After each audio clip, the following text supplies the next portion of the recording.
Hi everyone, welcome to Sunya IAS. In this lecture, we will resume the session with the chapter number 4 which we were discussing in the last class. In the last class, we covered something about Ranjit Singh. There we discussed that how Ranjit Singh died in Lahore. After his death, Anglo-Sikh wars started happening. And if you remember, it was something related to the Treaty of Amritsar. So today we will discuss that Treaty of Amritsar, after which we will discuss the Anglo wars with the neighboring countries of India, in which we need to discuss how Britishers defeated Nepal, Bhutan, Myanmar, and how they got influence in Afghanistan and in so many other boundary areas. So let's discuss this session now. If you remember, we covered something about Ranjit Singh in the last class, right? This is something which we have already done, and we covered that how the Shukra Chakya Misl used to be there, and Misl means a group, the Sikh group, and all of them used to be equal. But we need to now understand that how problems will be there after the death of Ranjit Singh. So basically, we understood that Ranjit Singh died in 1839, right? After his death, we will see that how the Sikh empire declines. So now you need to understand that the Satluj River was decided as the boundary line according to the Treaty of Amritsar, right? Now, what happened that due to that boundary being crossed, the Anglo-Sikh War got started. So, we will start from the first Anglo-Sikh War, which was in 1845 to 46. And then you will understand that Sikh will also become the British protectorate, and that's why Sikhs never joined in the revolt of 1857. Okay, so you'll get the reason that why didn't they join. Understand what is the cause. First of all, the first Anglo-Sikh War, it was because of the actions of Sikh army. Sikh army started crossing the river Satluj on December 11th, 1845. But it is said by the English.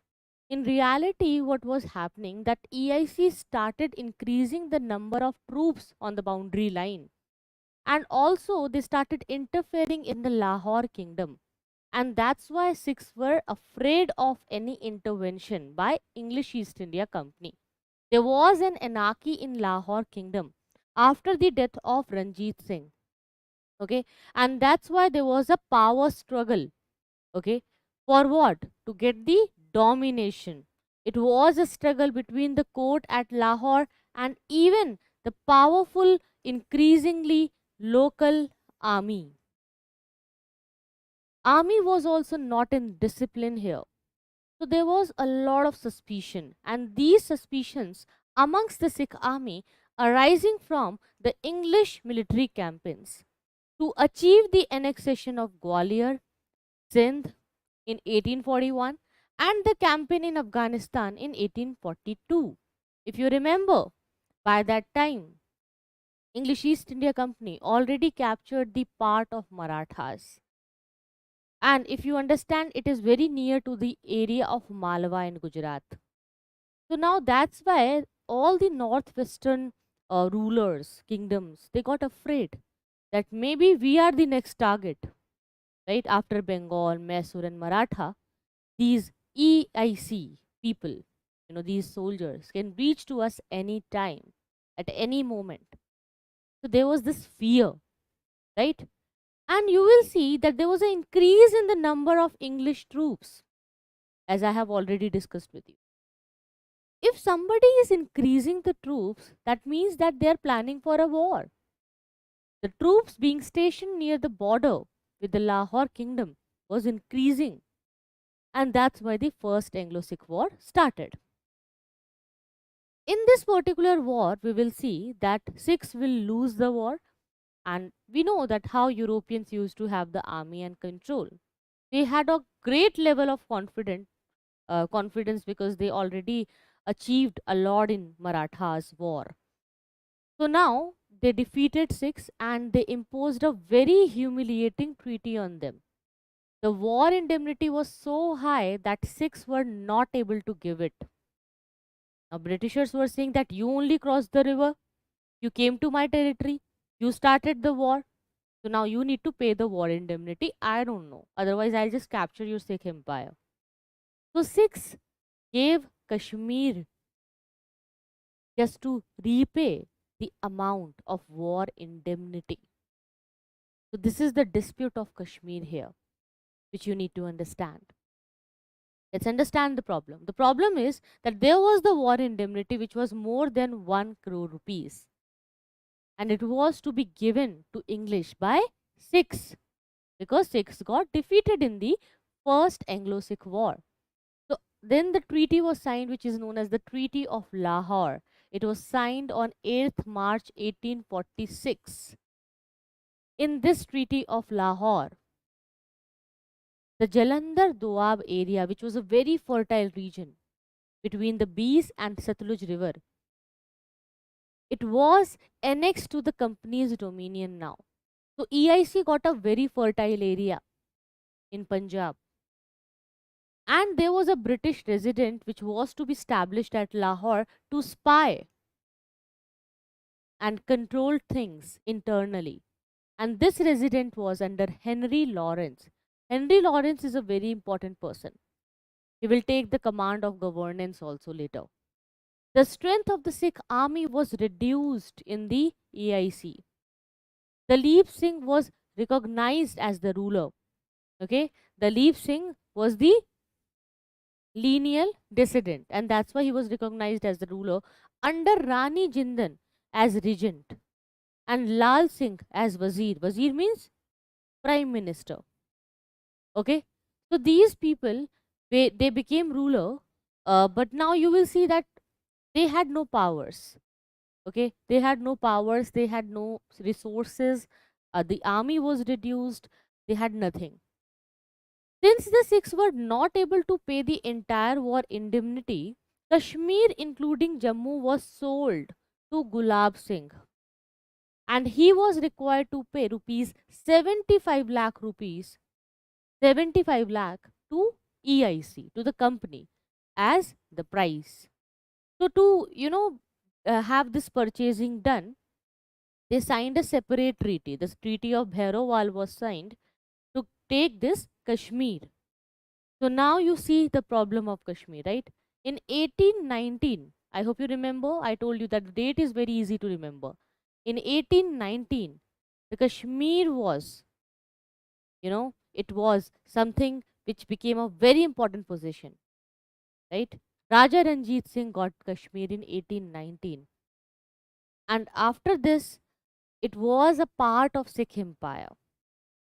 So Kashmir became a part of Sikh Empire in 1819, but it was sold in 1846 because they could not pay the entire war indemnity.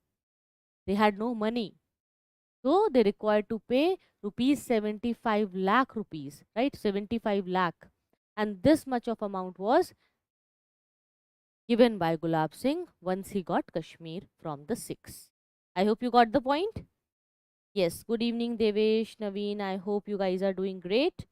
Please like the video and share the session. You need to share it.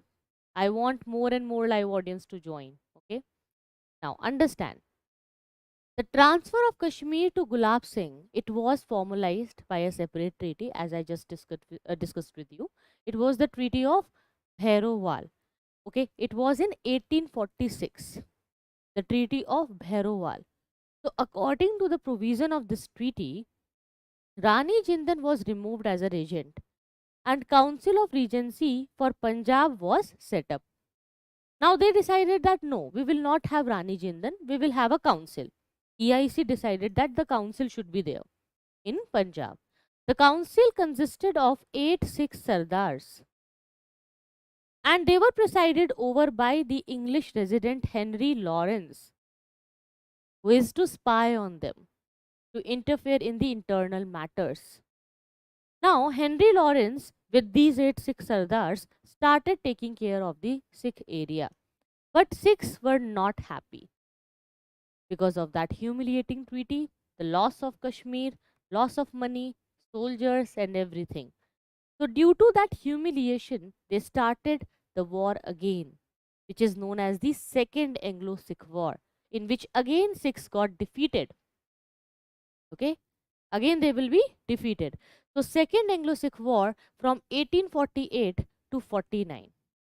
Mool Raj was the governor of Multan at that time, and he was doing very well. Mool Raj, the governor of Multan, he was replaced by a new Sikh governor over the issue of increase in annual revenue. So there was an increase in the annual revenue, okay, and that's why the Mool Raj was replaced by a new Sikh governor. So Mool Raj was very, very unhappy. He was just waiting to take revenge, okay. So he revolted and he murdered two English officers accompanying the new governor who was there with that new Sikh governor. He just killed two new, two English officers with that new governor. This is a big problem. Can you understand that this step is so harsh? And at that time, when Britishers had so much of power with them, it was a great challenge. It was something that how could Moolraj do this? How dare? It was a daring step. EIC became very, confused, and they were in a complete chaos at that time. Sher Singh was sent to suppress this revolt. Okay, Sher Singh was sent to suppress this revolt. He was a Sikh leader, but he himself joined Moolraj because Sikhs were unhappy. It led to a mass uprising in Multan, and this could be considered as the immediate cause of the Second Anglo-Sikh War. Second Anglo-Sikh War from 1848 to 49. I hope you can see that the difference between the years is not much. 1848, Second Anglo-Sikh War, 1846 was the Treaty of Lahore. Right? So after 2 years only, they revolted and planned something like this. So ultimately in Second Anglo-Sikh War also, Sikhs got defeated. Okay. Of course, the army was superior with Europeans. The Sikh army surrendered at Rawalpindi and their Afghan allies were chased out of India. So Afghans just went away. At the end, the war just came to an end. The surrender happened. Annexation of Punjab happened. And we know that how things were there under Henry Lawrence. So for his services, he was also getting a promotion. And at that time, Dalhousie also got a promotion, for his services. He got the Earl of Dalhousie. He was given thanks, by the British Parliament, and he got promotion in the peerage also as a Marquess. He became a very important commander. It's a very high level of post. So Dalhousie was also very happy. Now they decided to set a 3 members board to govern Punjab. Okay, so Lawrence brothers were there. Henry Lawrence was already there. He was a resident, right? Who started with that eight Sardars Council. But with him, his brother John Lawrence also came. So Lawrence brothers, Henry Lawrence, John Lawrence, and Charles Menzel, one more leader. These 3 people, they made a council. But in 1853, the board was nullified and Punjab was placed under a chief commissioner, John Lawrence. So John Lawrence became the chief commissioner. He was the first chief commissioner. Okay, he was the first chief commissioner of Punjab. And that's why in the revolt of 1857, you'll see that Punjab didn't join because Henry Lawrence and John Lawrence, they were already there, and John Lawrence was serving as the chief commissioner. Clear?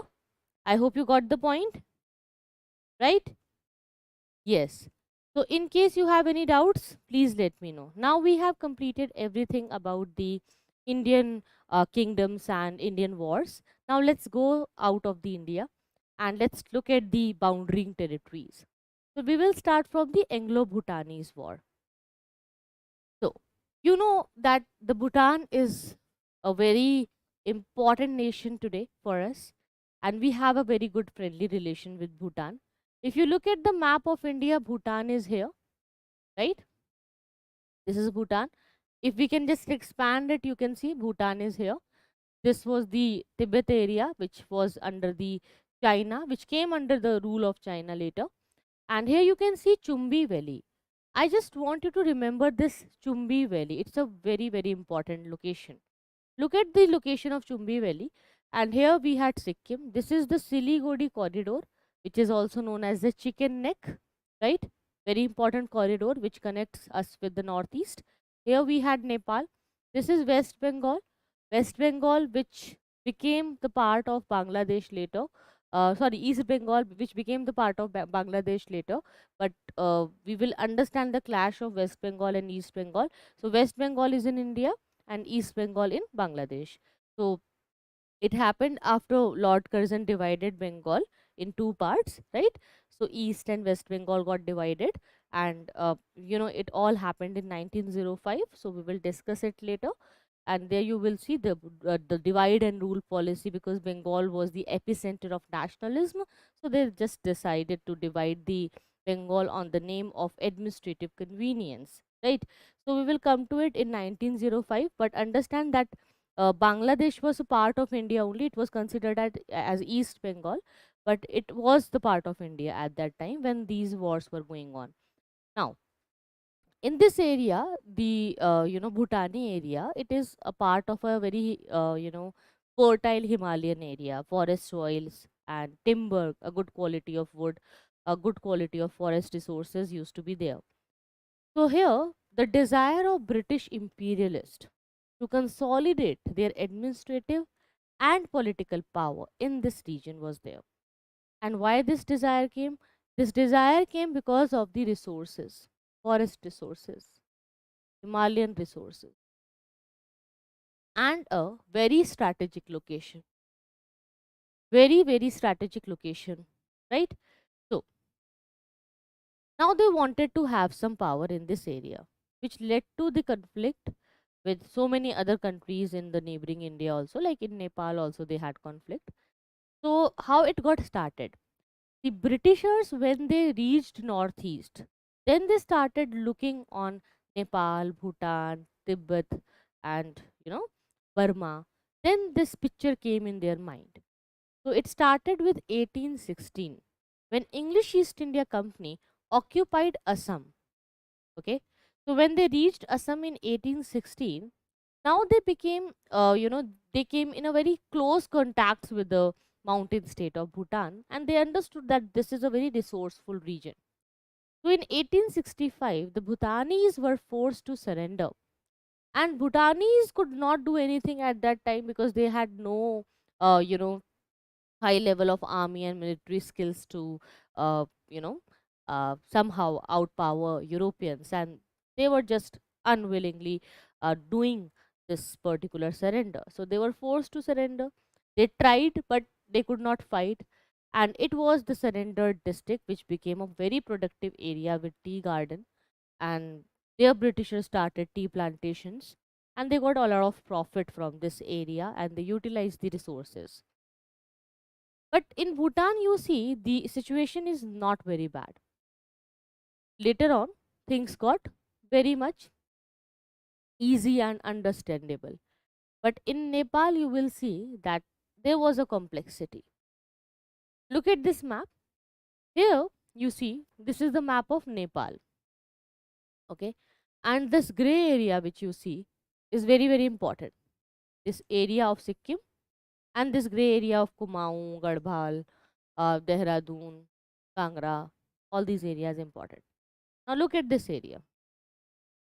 There used to be the Gorkha Empire, okay, Gorkha Empire in Nepal. And this Gorkha Empire, when it was at its peak in 1815, it used to be the colored area, okay. The colored area is in the present day Nepal, but the uncolored area, the gray area like Sikkim, like Kumaon, Garhwal, all those gray areas, these areas, they are in India now. Why? Because the grey areas were ceded to British in India after the Treaty of Sagauli in 1816. So why this Treaty of Sagauli happened? Understand. Problem here was that there are few bordering states. Okay, and the border dispute got started between English East India Company and Nepal. and that's why Anglo-Nepal Wars. The conflict started due to Gorkha's capture of Butwal and Shivraj. These are the bordering areas. Okay, Butwal and Shivraj in the bordering areas. So when they captured it in the period of Lord Hastings in 1813 to 23, Lord Hastings was a very imperialist person. So due to this particular conflict, the war got started. Ultimately, Britishers defeated them. So they signed the Treaty of Sagauli. In 1816, it was signed. It was in favor of the Britishers. And as per this treaty, Nepal accepted a British resident. Nepal ceded the district of Garhwal, Kumaon, and they abandoned the claims to Terai. Okay, and Nepal also withdrew from Sikkim. So in this way, these areas from Nepal came to India because of the Treaty of Sagauli. Okay, just remember the Treaty of Sagauli, 1816. Now come to Burma, which is Myanmar today. Here, look at this particular map and look at this area. Awa, Mandale. Okay. Then we have a very important location here. Bay of Bengal is here. If you see, India is here. Calcutta is here. Calcutta, Chittagong, right? And look at this particular location. Burma is again full of resources, timber, especially timber was there, forest resources, okay, for its forest resources. So Anglo-Burmese relations we need to understand. So as you know that in northeastern areas, when Britishers became very dominant and when they got power, they started looking for expanding the empire. And they knew that France is planning something in Burma. So at that time when France was having some interventions, it made Britishers very fearful. Okay. So in the beginning of 19th century, Burma was a free country. It was a free country, right? And it wanted to expand westward. So if Burma expands westward, it will go towards the northeast India, right? It will go towards the northeast India. Now, Britishers also had expansionist urges. So both of them were expanding. Like Burma is also trying to expand and Britishers were also trying to expand. And they both had a clash because they both wanted forest resources. Britishers, when they understood about the forest resources of Burma and the market of Burma, they decided to capture it. Okay. So they wanted it to serve as a supplier of raw material and a market of their finished products. Market for British manufacturers in Burma. And they also wanted to check the French ambitions in Burma. Right? Why? Because they knew that Russians and French, they were also looking a way to penetrate into the Asia and be a superpower. So, French had ambitions in Burma and the rest of the Southeast Asia, which resulted into 3 Anglo-Burmese wars.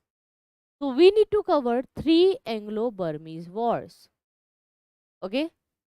And in the end, the annexation of Burma happened in the British India. In 1885, it became the part of India. Okay? So we will cover how it became the part of India and how it got detached also, right? So we are discussing Anglo-Burmese War. This is the capital Awa. Mandale is a very important location here. So we will cover the coastal areas one by one. Let's start with the First Burma War. First Burma War from 1824 to 26. I hope you're getting the point. How many wars we need to cover? Burma, I want you guys to comment, okay? You need to be very interactive and quick in the class, okay? So comment down and let me know if you have any doubts. Fine? So 3 Anglo-Burmese war we need to cover. First one, First Burma War from 1824 to 26. In the first war with Burma, we will see there was a fight and it was fought when the Burmese expansion happened towards westward. Westward means northeast. Okay, northeast part of India. So when they started penetrating into the Indian areas, India was under the British control. So Britishers became very active. They were like, okay, we were waiting for an excuse and you gave us an excuse by penetrating into our area. You only crossed the borders, so we will fight. So Burma, what it did was they occupied Arakan and Manipur. So when they occupied these Indian territories and when they started expanding more, there was a threat to Assam. And Assam was in control of EIC, okay, and the Brahmaputra Valley also. So to secure the Brahmaputra Valley and Assam, English East India Company had to fight, which led to a continuous friction because there were no defined borders. It was a ill-defined borders because borders were not clear. Why? See, whenever there is a valley area or a hilly area where so many rivers and tributaries are there, it's very hard to make a border between Bengal and Burma. So in this area between Bengal and Burma, it was a very ill-defined border. And in the opening decades of the 19th century, things were not clear. So the British expeditionary forces, expanding forces, they occupied Rangoon and they got it in May 1824 and they reached within 72 kilometers of the capital at Ava. So they just reached Ava and that's why Burma surrendered. Okay, you can see that they penetrated till here, Ava. So Burma now surrendered. With this surrender, they signed a treaty. Okay, peace was established in 1826 with the Treaty of Yandabo. In this treaty, of course, it was a humiliating treaty. The Burma government had to pay the rupees of 1 crore rupees as a war compensation. It is happening in 1824 to 26. 1 crore rupees as war compensation and cede its coastal provinces of Arakan and Tenasserim. Very important coastal areas, Arakan and Tenasserim. They abandoned the claims on Assam, Kachar and Jayantiya. They wanted to recognize Manipur as an independent state. EIC wanted this. EIC wanted Burma to do it. So Burma gave the Arakan and Tenasserim. They gave, you know, they just abandoned on the claims on Assam, Kachar and Jayantiya. These are the northeastern hilly areas. If you know Jayantiya, Garo Khasi Jayantiya hills, right? So they recognized Manipur as the independent state and they negotiated a commercial treaty with Britain. So Burma, according to this commercial treaty, accepted a British resident at Ava and they also posted a Burmese envoy at Calcutta to, EIC's Calcutta councils. And then they decided that they will open up big, marts, trading marts and emporiums to, trade in the foreign goods. So all these things happened in the first Burma war. Clear? Now, even after this, we had the second Burma war. Why? Understand. The first Anglo-Burma war was extremely humiliating and the treaty was also humiliating. In the second war, it was because of the British commercial needs. Britishers had a greed. They were imperialist in nature. And when Lord Dalhousie came, he was just waiting for an excuse. Now the British merchants, they wanted to have some more resources in the timber area. So to get more timber resources of Upper Burma, they just wanted to fight. And they also wanted to have some further inroads into the Burmese markets so that they could penetrate inside the Burma and get more resources in their hands. Now Britishers, they only initiated the war. They occupied Pegu, which was the only remaining coastal province of Burma. So Burma retaliated and there was an intense guerrilla resistance. If you remember, similarly, we saw it in the Maratha wars also, right? So same guerrilla resistance was there and it had to be overcome before complete British control of Lower Burma could be established. So yes, they just planned for it. They wanted to control the Lower Burma also and they started fighting.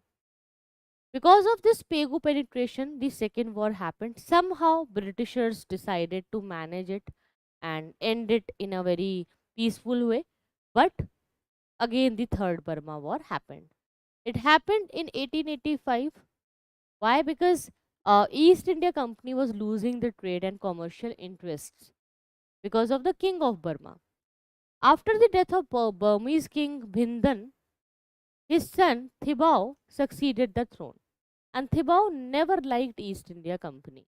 When he succeeded to the throne, from the beginning itself, he was hostile towards Britishers. And now the British monarch, he was just waiting to exclude EIC out of the Burma. So the Burmese merchants at Rangoon and the lower Burma, they started complaining that Thibaw is not treating us well. They complained about that stepmotherly treatment by Thibaw. Stepmotherly means a mistreatment was there. So when they started negotiating on the commercial treaties, they saw that things are not being fine. And if you see, at the same time, Thibaw was against TIC, but he had some treaties with the rival powers like France, Germany, Italy. So this jealousy, that how jealous Britishers used to be. They could forgive all the kinds of mistake, but they could not forgive that if someone is having any treaty with the enemies. French also planned to lay a railway line from Mandalay to French territory. So French wanted to connect this also at that time. So that's why Britishers were in conflict with French in Niger, Egypt, and Madagascar. So that's why Britishers were like, how could you know, have a treaty with my enemy? I'll just take the revenge. Anyhow, Britishers, they wanted to have the war. So third Anglo-Burma War in 1885 happened, and they defeated Burma. It was, a defeat of Burma, complete defeat. A humiliating fine was imposed on, Burma, or a British Timber Company. It was imposed initially, but in the end, you will see that they imposed fines and they occupied the entire Burma. But understand that what was happening in the Third Burma War. So understand that Thibault somehow was having relations with France and Germany and other states, other enemy states of Britain, and he also imposed a very humiliating fine on Britishers and their company. Lord Dufferin ordered the invasion and the final annexation of Burma because of this stepmotherly treatment, and they wanted to control the upper Burma. They got it in 1885. Britishers had to face a very strong guerrilla uprising in the whole of the Burma area, but they defeated them. After which, you will see the nationalist movement in India and things which happened after the First World War. They will, give ambitions to Burma. These Burmese nationalists joined hands with the Indian National Congress, because if you look at the date, it is the time when Indian National Congress was formed, right? INC. So to weaken this link, Burma was separated from India in 1935, so that there is no link between INC and Burma. And the Burmese nationalist movement further intensified under the leader Yu Aung San, and it was during the Second World War. And finally, Burma got the independence on 4th January 1948 after the Second World War. And it happened not just in India and Burma, but after Second World War, so many other countries they got independence, right? Because that colonization and that intense level of capitalism, they came and they got highlighted in a very genuine way in front of the world, and people understood that what is real democracy and capitalism and what is colonization and a autocratic rule. So that's why so many other countries also got freedom in Asia and then in Africa. Now understand something about Tibet. Basically, to understand Tibet, you need to understand this map again, where Chumbi Valley was there. So just come to this map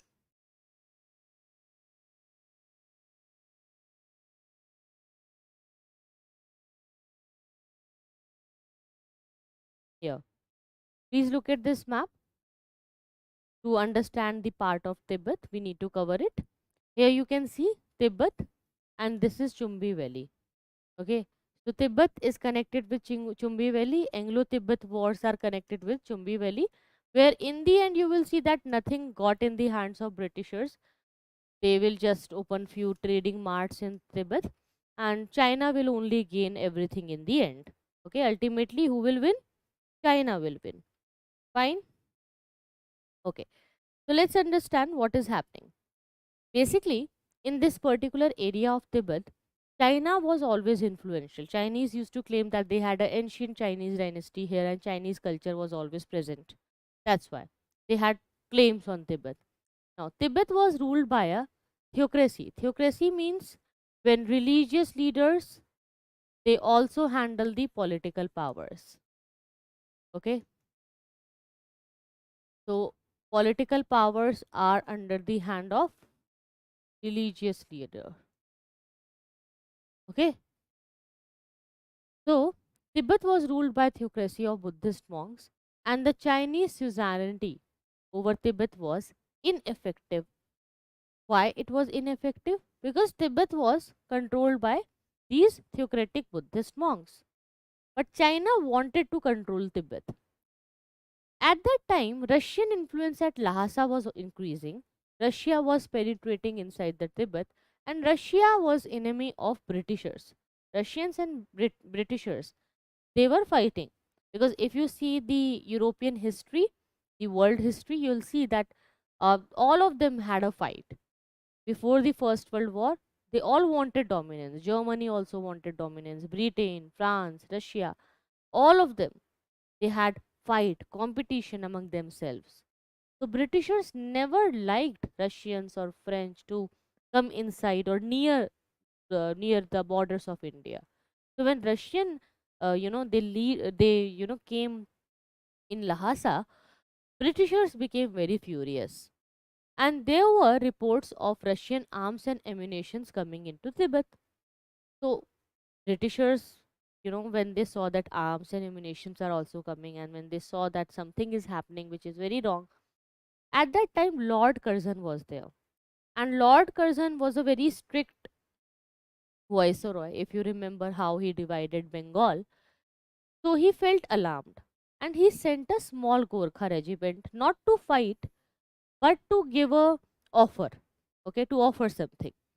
This Gorkha regiment, Nepali regiment, Gorkhas means Nepali. Okay, these Nepali soldiers under Colonel Young Husband, they went to Tibet, and they had a special mission to, have a good agreement with Tibetans and sign a friendship treaty. But the Tibetans refused to negotiate, and they offered a non-violent resistance. They said, no, we will not sign any treaty, we will not come with your friendship. Young Husband pushed his way into Lhasa, and there, when Britishers got inside, when Young Husband, he was the colonel. So when he reached Lhasa on August 1904, the Dalai Lama fled from this area, and somehow this theocracy, it became weak in the Tibet area. Now, Young Husband, he signed the treaty with, Sun, and decided to have a forceful treaty on Tibet. So there was a Treaty of Lhasa on 1904. Tibet would pay an indemnity of 75 lakh rupees, because EIC gave you a good offer and a friendship proposal, but you didn't accept the proposal and started giving us resistance. So due to this, you will pay 75 lakh rupees, and you'll pay it for every year, like 1 lakh rupees per annum. For 75 years, they made Tibet bound, okay, bounded by their own treaty. And for 75 years, as they need to pay 1 lakh annually, a security for payment, the Indian government would occupy Chumbi Valley. Okay, for 75 years, they will have the Chumbi Valley. So entire access, which is between Bhutan and Sikkim, will come under the control of EIC. Tibet will also respect the frontier of Sikkim, because they got Sikkim from Nepal. So EIC wanted to hold a good, boundary in Sikkim also. So many trade marts, emporium, and shopping complexes would be opened at Yantang, Yanse, and Gartok in the Tibet area. Later, on the insistence, when so much of insistence came and so much of help came from Russia, the Secretary of State and other leaders, they pledged something. It was true to the pledge given to Russia. The treaty was revised, reducing the war indemnity to 25 lakh rupees. Okay, so from 75 lakh to 25 lakh rupees they came, and they provided for the evacuation of Chumbi Valley after 3 years only. So now for 3 years, they decided it and they said, okay, 75 years and 75 lakh rupees is very high amount, and it's a very big amount on Tibet. So just give 25 lakh rupees and it would be fine. So they just took it, and they, ultimately went away from Tibet, because ultimately you'll see that Russians will say, okay, we have no intentions to go inside the Tibet area, and then they will also went away. East India Company will also not take care of its of this area, because they got busy with EIC and First World War, and then in the Second World War. So nobody got anything in Tibet. Ultimately, China only gained the power, and they only held the suzerainty in the Tibet area. So it was the story of Tibet. Now come to the next part, which is about the Afghanistan. So let's discuss Anglo-Afghan wars. So to discuss the Anglo-Afghan wars, I want you to remember a very important point. If you have an idea of a tripartite treaty, like Ranjit Singh, he signed a treaty, a tripartite treaty was there. So that I want to repeat again with you. Okay, where unwillingly Ranjit Singh had to sign a treaty. So basically, it was in 1799 when Ranjit Singh was appointed as the governor of Lahore by Zaman Shah, who was the ruler of Afghanistan. And later, Ranjit Singh started expanding. And when he was expanding, he was offered to accept the proposal of Metcalfe to have a alliance on the condition that English would remain neutral in case of Sikh Afghan wars. But these negotiations failed, and then Ranjit Singh was only expanding and expanding, but he was compelled to sign a tripartite treaty with English, where English wanted Ranjit Singh to come with them in a war against Dost Muhammad. Why they wanted to replace Dost Muhammad in Afghanistan? Because English East India Company wanted to have more resources in this area and the trading locality. Also, Dost Muhammad was having good relations with Russia, and that's why EIC wanted to replace Dost Muhammad. Okay, so this is the story which we covered in the last class. We'll just resume it from here, and let's understand what was happening in the Anglo Afghan War. So, before understanding the first Anglo Afghan War, let's come to the forward policy of Auckland, and let's clarify the background of Afghanistan. So basically, Afghanistan was a very important territory, as it is having a border with India, still having the border. So it was a bordering country, and there was a possible Russian invasion, or Franco-Russian invasion in India. That's why EIC signed a treaty with Ranjit Singh also. Here they understood that Afghanistan is not listening. So at that time, as Afghanistan was out of their control, they decided not to interfere in the internal matters. But later there was a forward policy of Auckland. Forward policy means initiating the friendship, taking the first step, and going for the friendship, signing a treaty and having something maintained. So Auckland decided to, offer something to Dost Muhammad in Afghanistan. But Dost Muhammad rejected the proposal because he was in touch with Russians. So that's why Britishers became very jealous. Dost Muhammad, he wanted to have some help when he was attacked by Ranjit Singh. So EIC said, no, we will not, you know, help you because we have already signed a treaty with Ranjit Singh. There was a treaty of Amritsar, and Ranjit Singh is our friend. So when Dost Muhammad was getting attacks, and when he was so much in, weak, he was in a weak position, and when he was not getting any help from Britishers, he took help from the Russians. So he took help from Russia and Persia to be strong and to have some military support. This prompted British government to go ahead with the forward policy, and a tripartite treaty was made. It was a treaty in 1838 where Britishers were there, EIC, 6 means Ranjit Singh, Shah Suja, who wanted to be the ruler of Afghanistan. So they decided that this ambitious ruler, Shah Suja, local Afghani ruler, would be there on the throne of Dost Muhammad. So EIC decided to replace Dost Muhammad by Shah Suja. Okay, this plan was there, and Shah Suja was deposed from the Afghan throne in 1809. So he was just waiting for, one opportunity to get the throne back. He was just waiting, and he had been living since then as a British pensioner at Ludhiana. So you can see that how Britishers used to have this strategy to give pensions and refuge to ambitious rulers, disputed rulers, so that they could use those rulers. They could use them in case of any war if needed. The treaty was there, and according to this tripartite treaty, which was signed between EIC, Ranjit Singh, and Shah Suja of Afghanistan, the treaty was that Shah Suja would be enthroned with the armed help of Sikhs, and the company will be there in the background jiggling the money back. Means EIC will not do anything. Okay, Shah Suja will go with the help of Sikhs, and he will just sit on the throne. Shah Suja will conduct all the foreign affairs with the advice of Sikhs and British. Shah Suja will give up his sovereign rights over Amirs of Sindh in return for a large sum of money. So he will leave the Sindh area because Sindh was a protectorate of Britishers.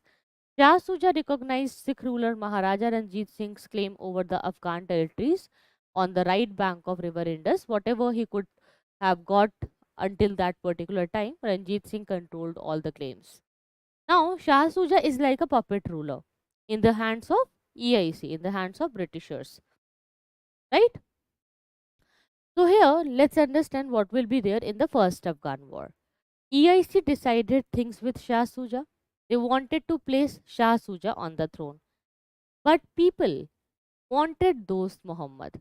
Dost Muhammad was a popular leader. So civilians could not accept Shah Suja as their leader or as their king. So they decided to revolt. And that's why there was a war. So there was an English army which entered triumphantly, very bravely into Kabul in August 1839, and they attacked this area very successfully. But before doing it, they already bribed many of the tribal areas. So tribes and sardars, they had already been won over by bribes. Now, the problem you see, you can bribe officers, sardars, chiefs, governors, rulers, but you cannot bribe a common man, right?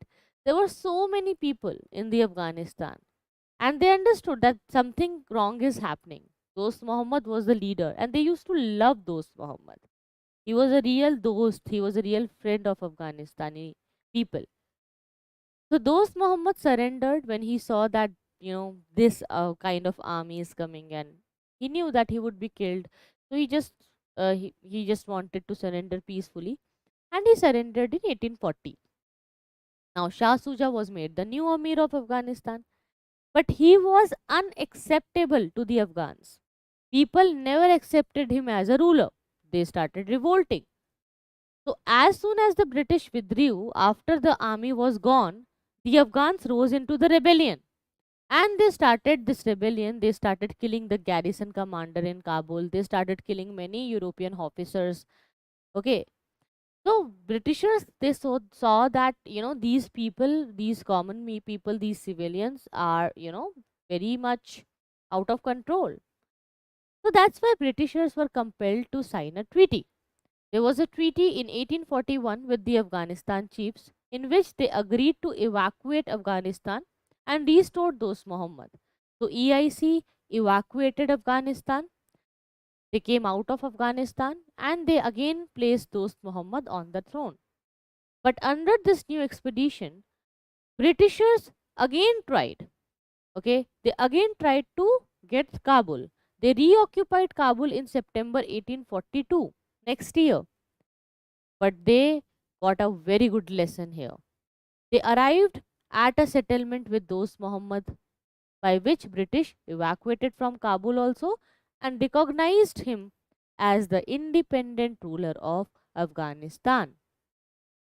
So this is something which shows for the very first time defeat of Britishers. So do you see any significance of this first Anglo-Afghan war? How will it, you know, help Indians to create a mindset? How Indians would be influenced by the results of the first Anglo-Afghan war, which happened in 1839 to 1842. This Anglo-Afghan war will inspire Indians, right? How? Why it will inspire? Do you see any significance of first Anglo-Afghan war in the history of India? The first most important significance is that for the very first time, Britishers could not do something with their military power, with their diplomacy and skills.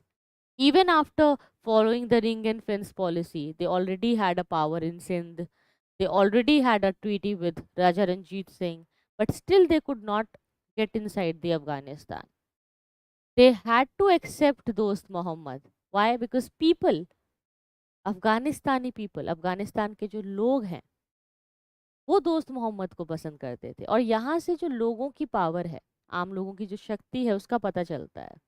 That's why we call democracy as the best political way और the way of governance which could be there in the world.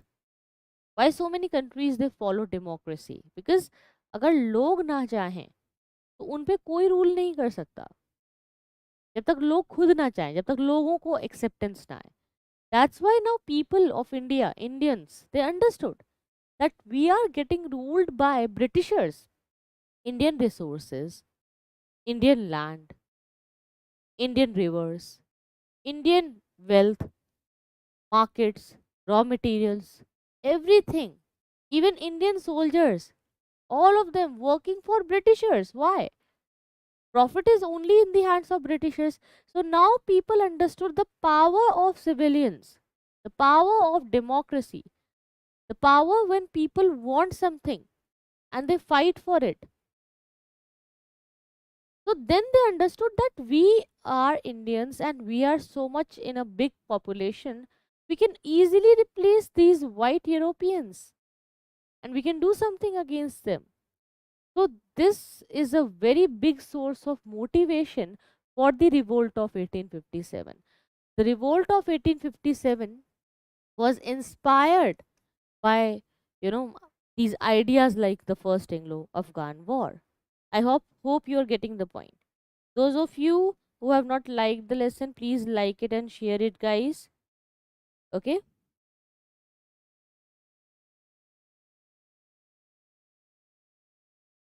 fine. Now I hope you understood that what is the significance of the first Anglo-Afghan war. For the very first time, EIC could not do something as per their own wills. And the first Afghan war cost India. India means British India, Britishers, EIC, 1.5 crore, sorry, 1.5 crore rupees and 20,000 men. 20,000 सैनिकों को खोया और 1.5 करोड़ रुपए गवाए अंग्रेजों ने अफगानिस्तान को जीतने के लिए, पर वो नहीं जीत पाए। Right, they wasted such a huge amount of money and men, right? So that's why it is a very significant war. Now What happened in this area then? When they understood that Dost Muhammad will not come in the control of EIC, they started a policy of inactivity in which they decided that they will not penetrate in Afghanistan, and they will just ignore it. They'll just take care and focus in the Indian area and will secure the Indian boundaries only. So even when Dost Muhammad died in 1863, there was no interference in the war of succession. Lawrence policy was there. John Lawrence, who was there in Punjab already, you have seen him in the Sikh War. After the Second Anglo-Sikh War, he became the commissioner. So he had a policy that, see, we should have two conditions. First, we need to have a peace at the frontier, okay? Because we don't want any fights on the borders, because border is very important. Border should be in peace. And no candidates in the civil war sought foreign help. In case Afghanistani will go to Russians or French or any other leader, then there would be a problem. And here we see that Sher Ali was there, who established himself on the throne. Lawrence tried to cultivate friendship with him, and Sher Ali also thought to, do some help with these leaders. But you know how Sher Ali participated in the, war with Sikhs against English East India Company. Then Lytton came. Lytton had a policy of proud reserve. He became Viceroy of India in 1876. He started a new foreign policy of proud reserve in which he wanted to have a safeguard scientific frontier, and he wanted a good sphere of influence. So he decided to have good relations with Afghanistan, in which there is no war. But then he decided that we should not leave it ignored. It should not be left ambiguous. Means it should not be unclear. Okay, let's clear the relationship. Okay, you guys are not talking. Sometimes you see that you have a friend with whom you had a fight, but you guys are still not discussing and talking to each other in a nice way because there was a fight. So still that, grudges are always there in the mind, right? So sometimes, that grudge is there.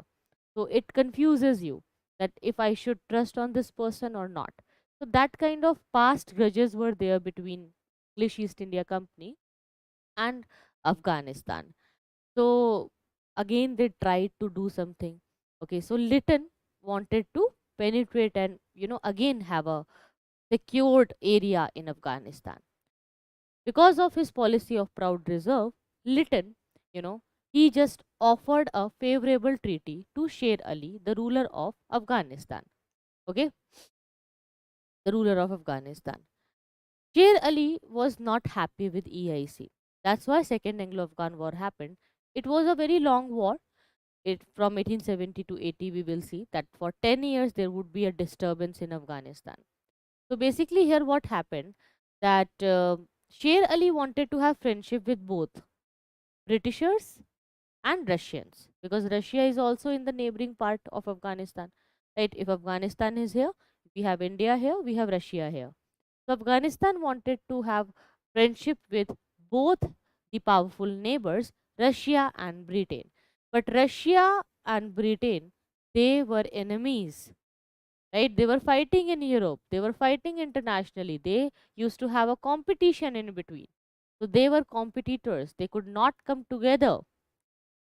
But Sher Ali decided to have friendship and keep them both at an arm's length. Means, if you know that these two friends are fighting, then what you will do? You will try to keep them both separated. That, okay, you are also my friend, you are also my friend. But you guys should not, you know, mix with each other, and you should not, you should also take care of my privacy. You should not breach my trust and my privacy. But have you ever seen, like, it happens with me every time. Sometimes what happens is that if you go and attend a gathering, or if you go out somewhere with your friends and if people are there, I have seen that you get advice from a person that, see, you are my friend and please don't talk to him or don't talk to her, right? So a third person is there, and you are getting advice that you should not talk to that third person. Okay, now you both of you decide that, okay, we both are friends, so if you are saying, then I'll not talk to him, or I'll not talk to her, don't worry. Okay, fine. But after few days, you see that the person who was complaining about that third person, both of them, they unite, they sit together, they eat together, they talk, and nobody is talking to you. Then you feel alone. You are left alone. So it happens every time, right?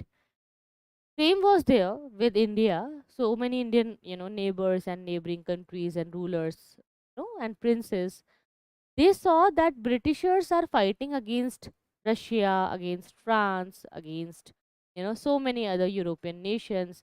They had Anglo wars, rivalries, Carnatic wars, then Anglo-Dutch rivalry. So many wars were there among Europeans. But ultimately, you will see that they are making groups in the First World War.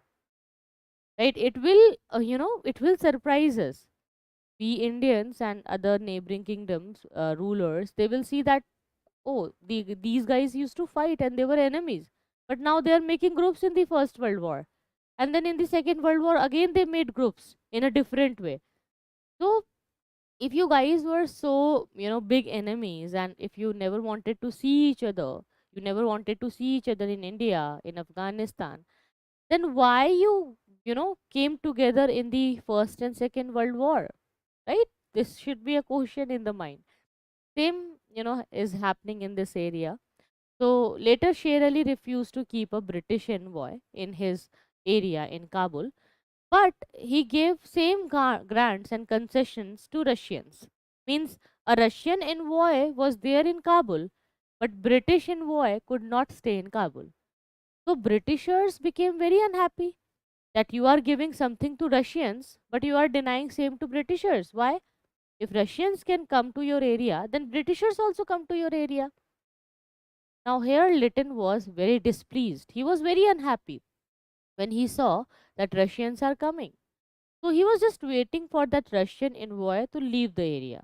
So, when Russians went away, when they withdrew and their envoy from Kabul went away, Lytton decided to invade Afghanistan and start the war.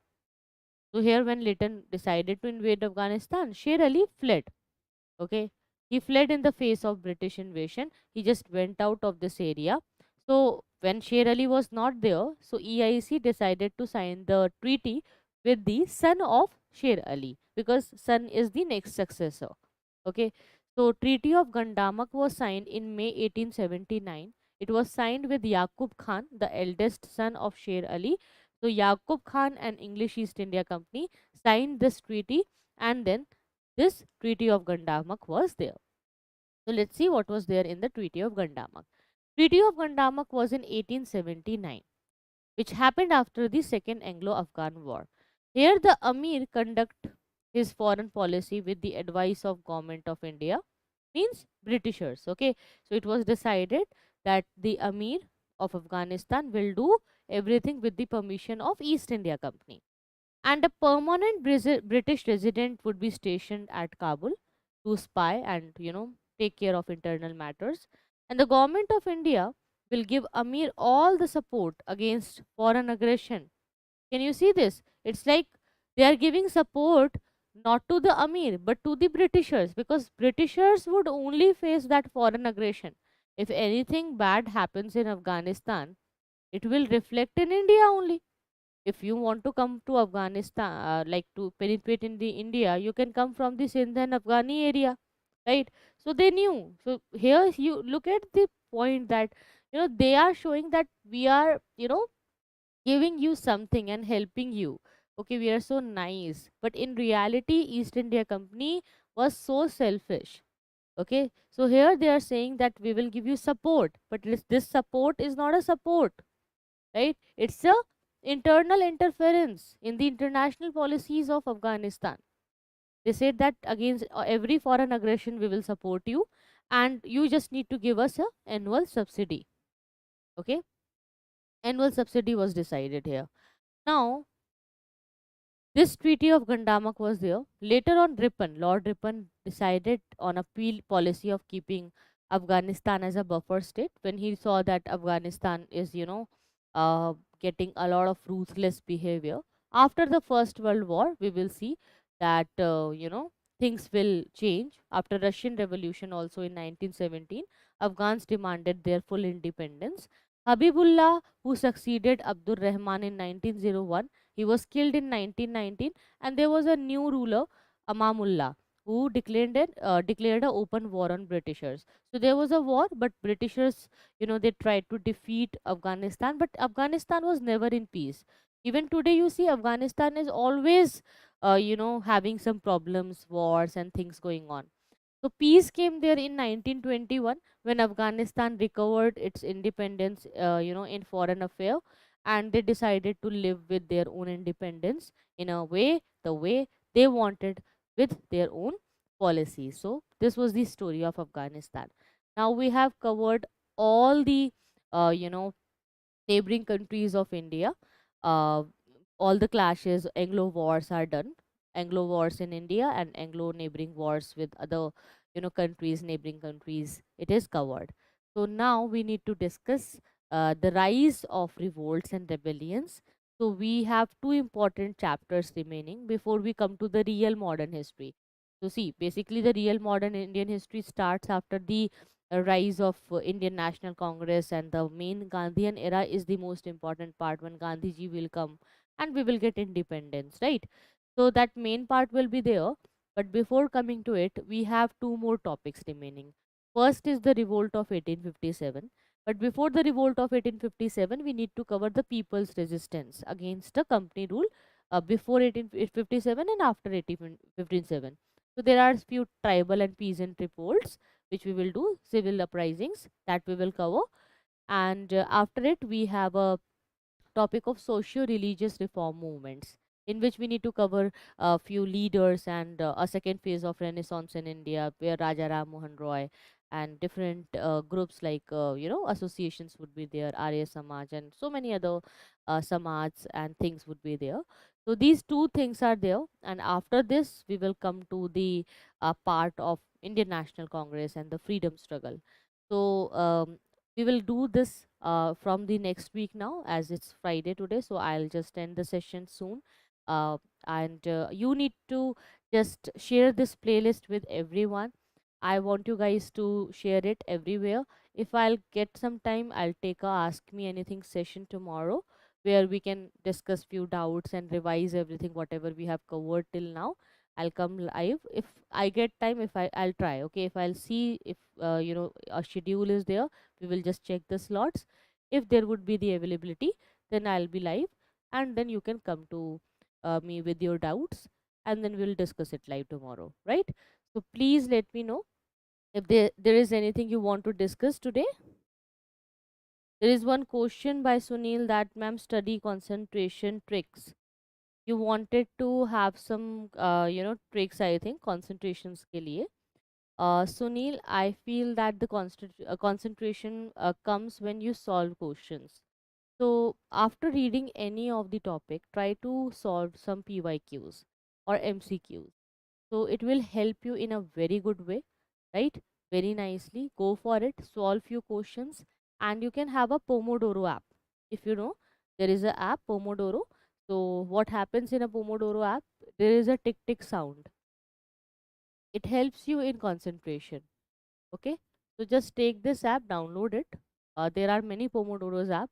There you set a time of 45 minutes, because your brain can't concentrate after 45 minutes. Scientifically it's not possible.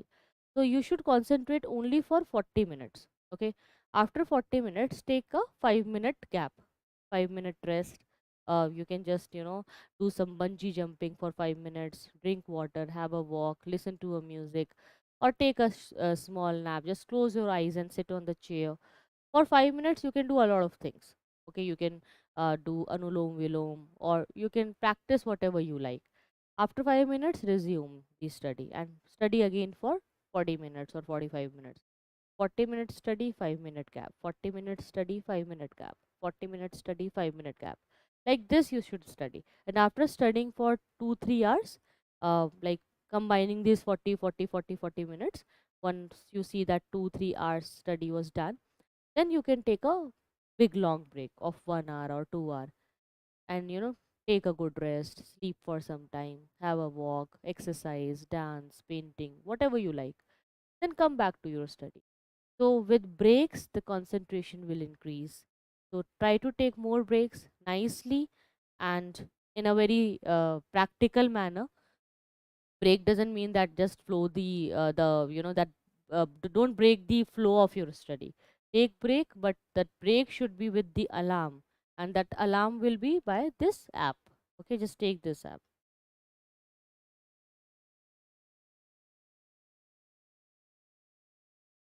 Thank you so much, Vinod. And revision we will do tomorrow. Don't worry. I'll try to get some time tomorrow. So tomorrow is Saturday, and we have covered around five chapters, four chapters, right? So whatever we have covered till now, that I'll discuss tomorrow. I'll come live. I'll take your doubts. You can ask me anything. In case you have any other questions related to any other subject, or if you have any doubt related to your preparation, even if you just want someone to talk to you, if you feel like there is something in your mind, and if there is any challenge going on in your preparation journey, you can discuss that with me. Okay, so ask me anything session is not just a doubt clearing session. It's a session where you can talk about something, where you feel like discussing something, getting a good guidance, roadmap, ideas. So we can have a discussion like a casual chit chat with the revision. So we will do it tomorrow. Okay, you just need to come live on time. Okay, 8 p.m. is the fixed time. So you just need to be on time. 45 minutes. Okay, it should be like 45 minutes of study, 5-minute break, 45-minute study, 5-minute break, 45-minute study. Your brain can only concentrate for 45 minutes. Okay, so you can take the study time of 40 minutes or 45, whatever is convenient for you. So after completing the study for 45 minutes, take a 5 minutes break. Then study, break, study, break. Like this you should do. Once you cover 2 to 3 hours, then you can take a long break of 1 hour or 2 hours. Yes, hi Kushpal. Thank you so much, Kushpal Singh, for your beautiful comment. Okay, I hope Veerish, your doubt is clear. And Ranendra, you are asking about which topic strongly focus should be there on the last time. I think you should focus on the Gandhian stage. That's a very important topic. So just try to cover it. Gandhian stage will give you more marks because a lot of questions are coming from the Gandhian era. Try to cover it. It will be helpful for you. Okay, so I'll just end the session here, guys. Thank you so much for coming. Thank you so much for joining. Tomorrow we'll meet for the Ask Me Anything session where the doubt clearing is going to be there. We'll revise the topics, and then we'll have a good live chit chat tomorrow again. See you then. Take care. Bye bye.